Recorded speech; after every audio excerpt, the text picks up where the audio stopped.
What's up YouTube? Valentin the Mad here, and today I want to talk to you about the next Arma game and the aspects that should be improved to give players a much better experience. First of all, there is no question that it's only a matter of time until it's announced. Arma is an established, popular franchise that is here to stay. I myself have been playing every game in the series since the first one. Never played Flashpoint though. I noticed how the game has certain aspects about it that have not received a lot of attention over the years, and I would like to point those out.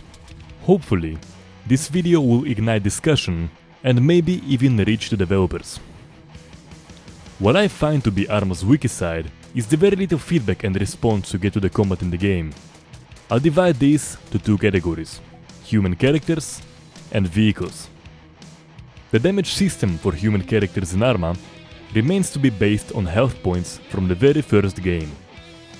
When Bohemia talked about Arma 3 before release, they said they are improving the damage system, and that got me really excited. What they ended up doing is just putting more damage locations on the body, and as far as I know, the only thing that varies is how much health points are removed to damage on each location. In my opinion, HP systems should have been dead long ago in games such as Arma. Technically, if you shoot a character enough times in the fingers, they will die. Things like internal organs and arteries are non-existent in Arma's damage system. Maybe a shot to the heart will count, but a hole in the lungs will mean absolutely nothing. Next, there is the lack of response to non-fatal hits. When taking a bullet, a soldier will twitch, and then just keep going like nothing happened. The only pain effects in game are on your screen when you take damage.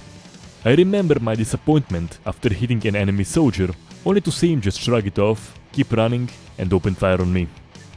After shrugging off 2 bullets, on the very moment of the 3rd bullet impact, his programmed soul left the body and he fell lifelessly.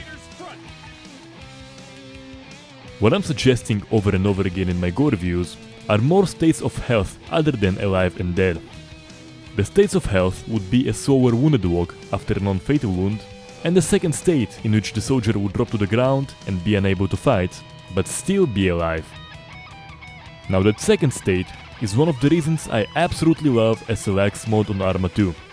Other than dead characters, you would have a lot of wounded ones that are lying in pain bleeding, and some of them could be brought back to battle after they were patched up.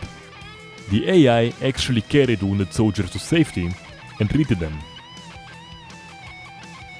Even though the transitions between animations are very rough and look very unnatural, you would still get one hell of a war experience.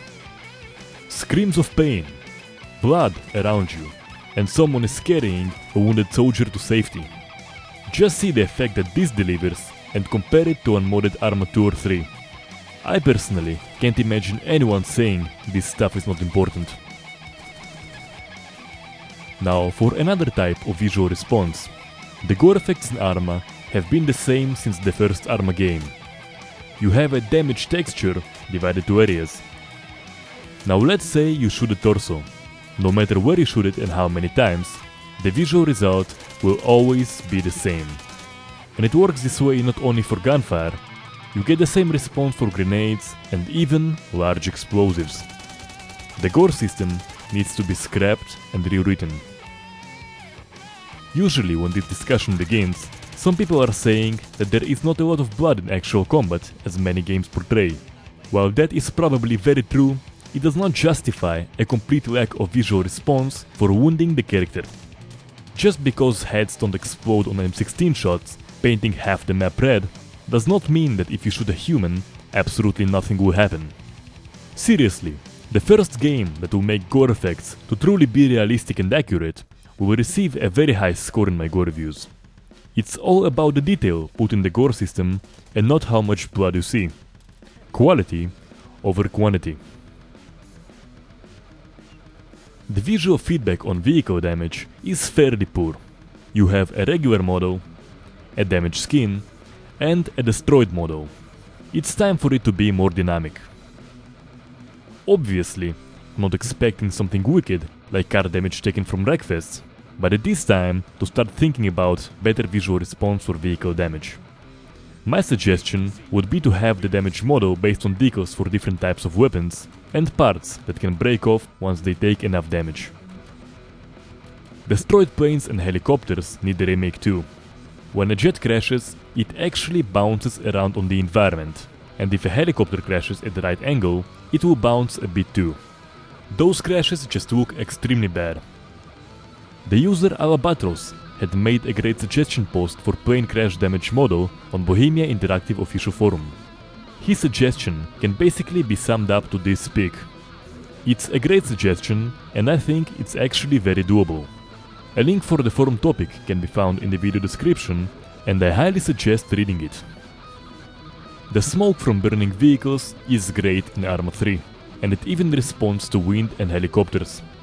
The only problem is that the vehicle stops burning way too quickly. Now, one of the things I learned in my days of volunteering in the local fire department is that vehicles burn for a long time and they're pretty damn hard to put out.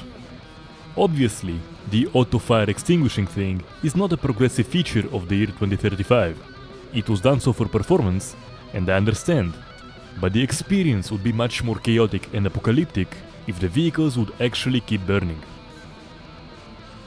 Usually, when someone raises this type of suggestions on BI forums, the response they receive is that the map is huge, there are plenty of units on the field, and focus on visual feedback is not important.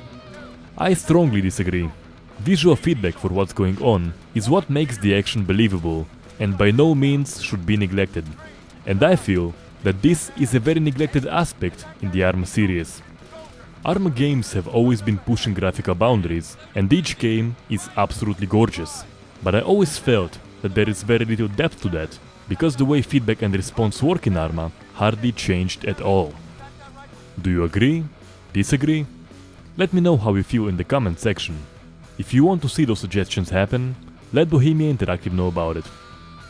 If you enjoyed watching the video, click the subscribe button. I got more of those on the way. Until next time.